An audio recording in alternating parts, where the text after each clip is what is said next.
I have always been a terrible dancer, but that has never stopped me from having fun. Looking silly is just something I've had to come to terms with. I know it's rather risky business to tell you about this, but I've been embarrassing myself for a long time, so I'm used to it. For example, I was scarred very badly my freshman year of high school when I looked up at a girl 2 years my senior to tell her that I was head over heels in love with her while Shaggy's Angel played on the loudspeaker. Yeah, there's not much recovery from that. And from then on, I relegated myself to dancing only in very structured ways. I can tango and two-step like you wouldn't believe. Salsa and samba are almost second nature to me. But if I were to walk into a loud, music-y dance-type club, which you can tell I go to quite often by how I just described the damn thing, you would find me plastered up against the wall or off to the side somewhere, nowhere near touching that dance floor. So I've always relied on my wits and humor because clearly my fashion sense wasn't going to get me anywhere.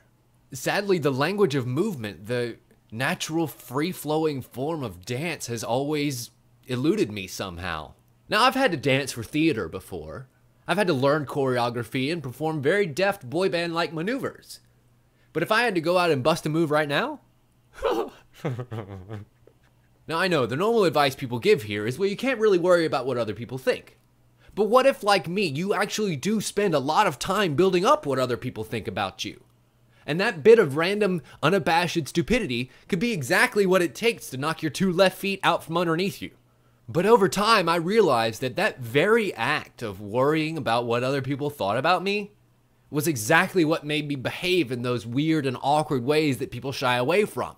Which then makes me even more nervous and awkward because they're doing the very thing that I was worried they were going to do, and it leads into this vicious cycle that just repeats itself until you're left with a one-man conga spiral of shame and guilt. So what do? I mean, it's part of the normal human condition to worry about what other people think. I mean, you can't control other people's minds, trust me, I've tried. But what you can control is how often people see you be comfortable with yourself.